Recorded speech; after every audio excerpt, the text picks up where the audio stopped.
என்ன bro last week நீங்க Parappana அவதூறுக்கு reply வீடியோவா சீமான் ஸ்டாலின் கிட்ட காசு வாங்கல, அந்த சொத்தோட மதிப்பு 15 கோடி இல்ல வெறும் 50 லட்சம் தான், மேலும் அது சேல் டீட் இல்ல செட்டில்மெண்ட் டீடான தெளிவா சொல்லி ஈஸியா விடுறதோட ரிப்ளை போட்டேன். அதுக்கு நீங்க என்ன ரிப்ளை பண்ணிருக்கீங்க? இல்ல அது வந்து செட்டில்மெண்டாவோ ஏதோ ஒன்று வந்ததா வச்சுக்கோங்க. என்ன வச்சுக்கிறது? அவதூறு பரப்பும் போது மட்டும் வாய் வக்கனையா வந்துச்சு, உண்மையை ஒத்துக்க வாய் வலிக்குதா? பேசுறது என்னமோ 100% உண்மை மாதிரி கால கல்வி காமிச்சிங்க. இப்போ நீங்க சொன்னதெல்லாம் பொய்னு ப்ரூவ் பண்ணியாச்சு. நாங்க எதை கல்வி காமிக்க? மீண்டும் தப்பா ஒத்துக்க பயந்துட்டு சீமான் அந்த சொத்து டவுரி வாங்கிட்டாருன்னு புது கதையா மாத்துறீங்களே. என்ன ஹேருக்கு நீ வந்து டவுரி வாங்குற? கேவலமா இல்ல? சீமான் எலெக்ஷன் டிக்ளரேஷன்ல வைஃப் அசெட்ஸ் காட்டுனது டவுரின்னு சொல்றீங்களா? அடடே, லா படிச்சுட்டு இப்படி சூப்பரா கதை எழுதுறீங்க ப்ரோ. நீங்க ரீல்ஸ் போடுறீங்க சரி, அதுக்குன்னு பேசுறது எல்லாமே ரீலா இருந்தா எப்படி bro? Let's educate you. Under the Representation of People's Act, Rule 4A படி Form 26ல ஒரு MLA கேண்டிடேட்டும் மனைவி பேர்ல இருக்கிற சொத்தை டிஸ்க்ளோஸ் பண்றது ஒரு லீகல் ஆப்ளிகேஷன். அதை யார் சொல்றா? எலெக்ஷன் கமிஷன் சொல்லுது. அப்படி ஃபைல் பண்ண ஒரு டிக்ளரேஷனை வச்சுக்கிட்டு உங்க ஈகோ சாட்டிஸ்ஃபை பண்ண முதல்ல அது ஸ்டாலின் காசுல வாங்கின சொத்துனும் அதோட மதிப்பு 15 கோடினும் என்னமா கதை கட்டின. இன்னைக்கு நீங்க சொன்னது தப்புன்னு ப்ரூவ் பண்ண உடனே அதை ஒரு டவுரின்னு ஸ்டோரி கிரியேட் பண்றீங்க. வெக்கமா இல்ல?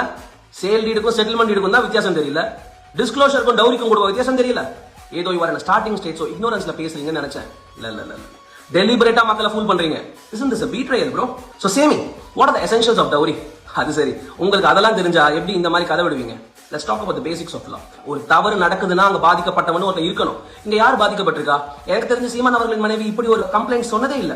In fact, she is a true soul standing for him. வைஃப்க்கே இல்லாத கவலை உங்களுக்கு ஏன் bro? This isn't interpretation, this is interference. மூக்கு நுழைக்கிறது, முந்திரி கொட்டத்தனம். கம்ப்ளைண்ட் இல்லாம டவுரின்னு பேசுறது is nothing but a defamatory allegation. உங்க மேல் ஈகோவை சாட்டிஸ்ஃபை பண்ண உங்க ஃபாலோவர்ஸ் எல்லாம் முட்டாளாக்க மக்கள் கிட்ட ஒரு பொய்யை பரப்பலாமா?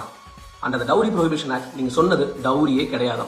உங்களை மாதிரி ஒரு தேர்ட் பார்ட்டி கம்ப்ளைண்ட் இல்லாம ஏன் விக்டிமே இல்லாம இப்படி ஜெனரலைஸ் பண்ணி அவதூறு பேசுறது it's a desperate attempt for views and likes. If there is no victim, there is no crime. Nelson, நீங்க உண்மையாலுமே அட்வொகேட்டா இல்ல குட்ட கொலை ஒரு கண்டென்ட் கிரியேட்டரா? நீங்களே முடிவு பண்ணிக்கங்க. இப்படி அரைகுறை நாலேஜை வச்சுக்கிட்டு தேவையில்லாத அவதூறு பரப்புறதுக்கு எதுக்கு அட்வொகேட் ஆகு? மத்த அட்வொகேட்ஸையும் அசிங்கப்படுத்துற மாதிரி வேணும்னா பேரை அரைகுறை நெல்சன் இல்ல அவதூறு நெல்சன் வச்சுக்கோங்க, கரெக்டா இருக்கும். லாஸ்ட் வீடியோல சொன்ன மாதிரி தான். We respect your work. Being a new advocate, I congratulate you on your work career.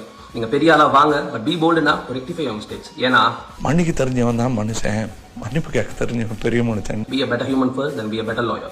Followers ஏமாத்தாதீங்க, அட்வொகேட் அசிங்கப்படுத்தாதீங்க. ஸோ துட்டு ஸ்டாலின் இல்ல, சீமான் டவுரியும் வாங்கல, சொத்தோட மதிப்பு 15 கோடியும் இல்ல. இன்னும் சொல்லணும்னா ஒழுங்கா கதையும் நீ எழுதல.